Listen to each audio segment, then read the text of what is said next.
Lines in. Scores. Plus the foul. Blocked by Allen.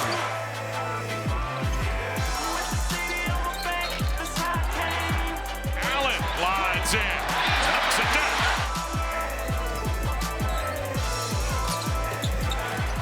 Timmy Allen, that's what he does best, attack the basket.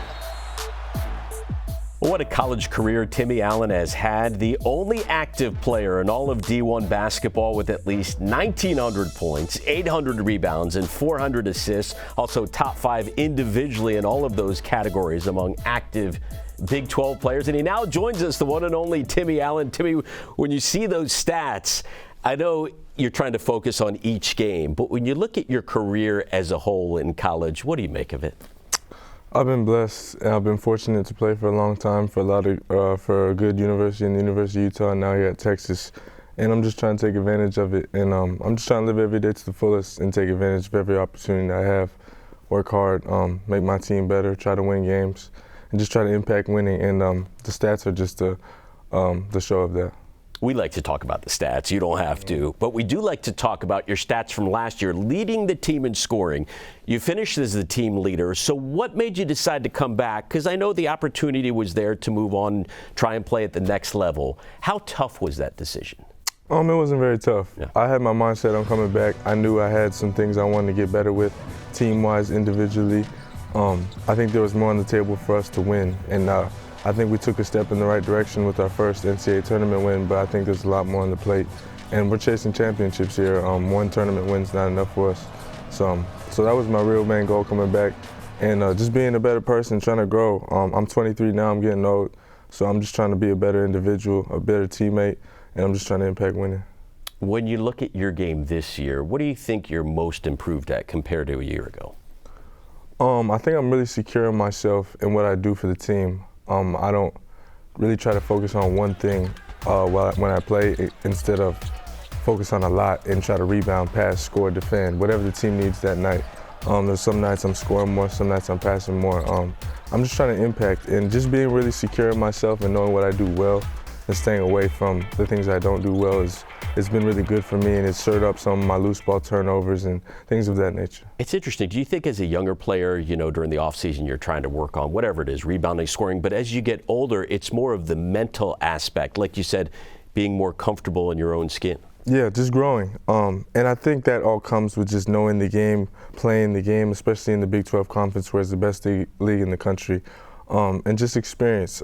Getting older, your mind grows, your game grows, and just understanding where to pick my spots, how I can get fouled in certain actions, and just growing within the game and within myself, and just trying to be a vet on the court and just try to help impact winning. Who's really impressed you among your teammates when you look at who's grown the most this year compared to last? I think, Marcus Carr is phenomenal, and I think he's great in a lot of different ways, but I think his impact on us as a leader, as a player, as a person, he's opened himself up to some other guys who didn't know him as much as I would, per se. And I think that has a bigger impact on winning than maybe like some of the X's and O's. He's been a great guy for us on the floor, but off the court, he's keeping us in line, he's keeping us in check, and we're always bouncing information off of each other, just trying to see what we can do to stay at the top. And, his impact on us is second to none. We talk about another teammate, Sir-Jabari Rice. He actually played with your brother Teddy a year ago at New Mexico State. So what was the scouting report Teddy gave you on Sir-Jabari? That he was one of them ones. That he was the guy. Jabari is one of those guys who's, when he's on the floor, you have supreme confidence in him. And as a person, he's just the guy you want to be around. And I love Jabari. And the things he does on the court is so. He has so much game, and he plays at such a pace where he opens up things for himself individually and his teammates. And I love playing with Jabari. But his energy on the court, when you get that shot fake going and get into the rack, in the second half Jabari's going to get going. So we depend on him and we look for him, and I love playing with him. What is that process like where nowadays with the transfer portal, it seems like there's a lot more movement going on. How tough is it to try and get that chemistry, and at what point do you feel like you reached that this year? Yeah, every off season's a free agency. Yeah. You got to get guys in, you got to get them going quick. and you gotta focus on what you gotta focus on, and just as knowing people, is being able to talk. So when you're in the game and you have to have a difficult conversation, there's no conflict. So just getting in and getting to it, knowing each other, doing stuff off the court. So it's not just basketball, but we really care about each other and we're willing to sacrifice for each other is big.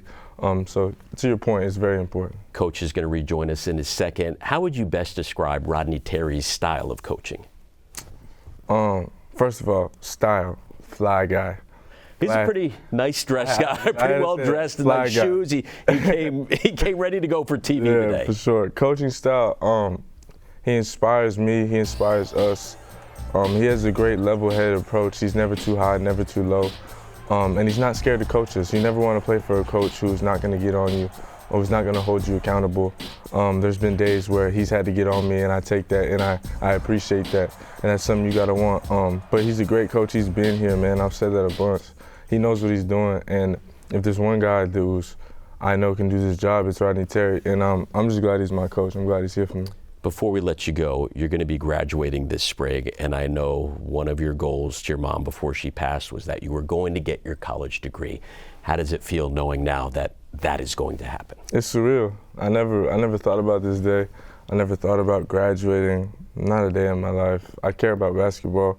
Obviously, I care about school, but it was always a second. And now that I'm here, I'm thankful, I'm grateful. All the schoolwork I put in is going to do a lot of things for me later in life that I know that I can't even imagine. But I'm thankful, and to get a degree from the University of Texas is second to none. And I know my mom would love that, so I love it. Absolutely. Great stuff. Thanks again for joining us, Timmy. Thank you, sir.